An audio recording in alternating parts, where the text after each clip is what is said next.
ಹಕ್ಕು ಅಂತ ಹೇಳಿ ಇಡೀ ಭಾರತೀಯ ಜನತಾ ಪಕ್ಷದಿಂದ ನಾವು ಕರ್ನಾಟಕದಾದ್ಯಂತ ರಾಜ್ಯ ಅಧ್ಯಕ್ಷರಾಗಿರ್ತಕ್ಕಂಥ BY ವಿಜಯೇಂದ್ರ ಅಣ್ಣವರ ಮೇರೆಗೆ ನಾವೆಲ್ಲರೂ ಕೂಡ ಹೋರಾಟ ಮಾಡ್ತಾ ಇದ್ದೀವಿ. ನಮ್ಮ ಜಿಲ್ಲೆಯಲ್ಲಿ ಜಿಲ್ಲಾ ಅಧ್ಯಕ್ಷರಾಗಿರ್ತಕ್ಕಂಥ RS ಪಾಟೀಲ್ ಅಣ್ಣವರ ನೇತೃತ್ವದಲ್ಲಿ ನಾವೆಲ್ಲರೂ ಕೂಡ ಹೋರಾಟ ಮಾಡ್ತಾ ಇದ್ದೀವಿ. ಇವತ್ತು ಮಾನ್ಯ ಸಿದ್ದರಾಮಯ್ಯನವರ ಬಗ್ಗೆ ನಾನು ಒಂದೆರಡು ಮಾತನ್ನ ಹೇಳಿಕ್ಕೆ ಇಷ್ಟಪಡ್ತೀನಿ. ಇವತ್ತು ಹಿಂದೂಗಳ ದೇವಸ್ಥಾನಗಳು ಮಠ ಮಂದಿರಗಳಿಗೆ ಅವ್ರು ಕೈ ಹಾಕಿದ್ರು, ಅವಾಗ್ಲೂ ಕೂಡ ನಾವು ಸುಮ್ಮ ಕೂತ್ಕೊಂಡೆವು. ಇವತ್ತು ಗುಲ್ಬರ್ಗ ಜಿಲ್ಲೆಯಲ್ಲಿ ಬೀರಪ್ಪನ ಗುಡಿ ಕೂಡ ಕೈ ಹಾಕಿದ್ರು, ಅವಾಗ್ಲೂ ನಾವು ಸುಮ್ ಕೂತ್ಕೊಂಡೆವು. ರೈತರ ಜಮೀನುಗಳಿಗೆ ಕೈ ಹಾಕಿದ್ರು, ಅವಾಗ್ಲೂ ನಾವು ಸುಮ್ ಕೂತ್ಕೊಂಡೆವು. ಇದಕ್ ತಾನೇ ನಮ್ಮಣ್ಣ ಮಾತನಾಡ್ರಿ ಶಿಲ್ಪಕ್ಕ ಅಂತ ಹೇಳ್ತಿದ್ರು. ಎಲ್ಲೋ ಒಂದ್ ಕಡೆ ಬೇಡ ಅನಿಸ್ತು, ಆದ್ರೆ ನನ್ನಲ್ಲಿ ಇರ್ತಕ್ಕಂಥ ರೋಷ ಆ ಕೆಚ್ಚು ನನಗ್ ಕೂಡಿಸ್ಕೊಡ್ಲಿಲ್ಲ.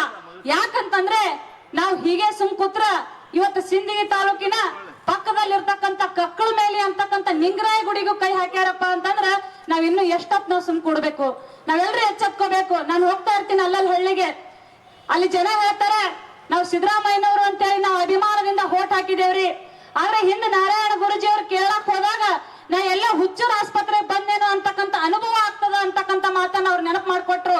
ನಾವು ಸಿದ್ದರಾಮಯ್ಯನವ್ರಿಗೆ ನಾವು ಸಮಾಜದ ಅಭಿಮಾನದಿಂದ ಹೋಟ್ ಹಾಕಿದೆವು, ಆದ್ರೆ ಇವತ್ತು ನಮ್ಮ ಮಂದಿರಗಳಲ್ಲಿ ಇವತ್ತು ನಮ್ಮ ಬೀರಪ್ಪನ ಗುಡಿ, ನಮ್ಮ ಇವ್ರ ಗಿಡಗಳು ಎಲ್ಲಾ ಗುಡಿಗಳು ಹೊರಟಿದಾವ, ರೈತರ ಜಮೀನುಗಳು ಹೊರಟಿದಾವ. ನಾವೆಲ್ಲ ಹುಚ್ಚರಿಗೆ ನಾವು ಹೋಟ್ ಹಾಕಿದೇವೇನೋ, ಇವತ್ತು ನಮ್ಮ ಕಲ್ ತಗೊಂಡು ನಾವೇ ಹೊಡ್ಕೋಬೇಕು ಅಂತ ಪರಿಸ್ಥಿತಿ ಬಂದದಂತ ನಮ್ಮ ರೈತರು ಹೇಳಕತ್ತಾರ ಬಂಧುಗಳೇ. ಇವತ್ತು ಎಂತಹ ಅವರ ಅಧಿಕಾರಕ್ಕೋಸ್ಕರ ಎಂತ ನೀಚ ಮಟ್ಟಕ್ಕೆ ಇಳಿದು ಸರ್ಕಾರ ನಡೆಸ್ತಾ ಇದ್ದಾರೆ ನಾವೆಲ್ಲರೂ ಕೂಡ ಮನನಗೊಳ್ಬೇಕು. ಅವ್ರು ಅಷ್ಟೇ ಶುದ್ಧರಾಗಿದ್ರೆ, ಇವತ್ತು ಅವ್ರ ಹತ್ರ ಅಷ್ಟೇ ಸ್ವಾಭಿಮಾನ ಇತ್ತು ಅಂದ್ರೆ ಅವ್ರಿಗೆ ಯಾವಾಗ ಆರೋಪ ಅಂತ ಅವಾಗ ರಾಜೀನಾಮೆ ಕೊಟ್ಟು ಕೆಳಗಿಳಿಬೇಕಾಗಿತ್ತು.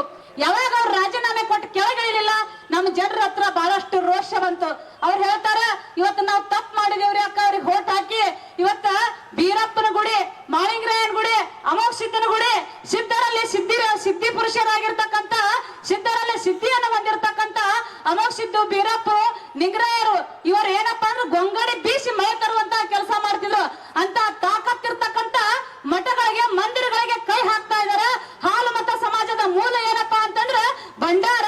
ಆ ಭಂಡಾರ ಅನ್ನೋದು ಬೆಂಕಿಯನ್ನು ಮುಟ್ತಾ ಇದಾರೆ ಅಂದ್ರೆ ಇವ್ರು ಸರ್ವನಾಶ ಹಾಕಿ ಹೋಗ್ತಾ ಇದಾರೆ ಅಂತೇಳಿ ಎಲ್ಲ ಜನ ಹಿಡಿ ಶಾಪವನ್ನು ಹಾಕ್ತಾ ಇದ್ದಾರೆ. ಇವತ್ತು ಕೂಡ ಎಚ್ಚೆತ್ಕೋಬೇಕು. ಅವರು 1974ರ ಗೆಜೆಟ್ ಅನ್ನ ರದ್ದು ಮಾಡ್ಲೇಬೇಕು. ರದ್ದು ಮಾಡ್ಲಿಲ್ಲಪ್ಪ ಅಂತಂದ್ರೆ ಇಡೀ ಭಾರತೀಯ ಜನತಾ ಪಕ್ಷ ನಾವೆಲ್ಲರೂ ಕೂಡ ಹೋರಾಟ ಮಾಡ್ತೀವಿ. ಇನ್ನೂ ಕೂಡ ಉಗ್ರವಾದ ಹೋರಾಟವನ್ನು ಮಾಡ್ತೀನಿ ಅಂತೇಳಿ ಈ ಮುಖಾಂತರ ಅವ್ರಿಗೆ ಎಚ್ಚರಿಕೆಯನ್ನು ಕೊಡ್ತಾ ನನಗೊಂದೆರಡು ಮಾತನಾಡ್ಲಿಕ್ಕೆ ಅವಕಾಶ ಮಾಡಿಕೊಟ್ಟ ಎಲ್ಲರಿಗೂ ಕೂಡ ಮತ್ತೊಮ್ಮೆ ನಮಸ್ಕಾರವನ್ನು ಸಲ್ಲಿಸುತ್ತಾ ನನ್ನ ಮಾತು ಮುಗಿಸ್ತೇನೆ.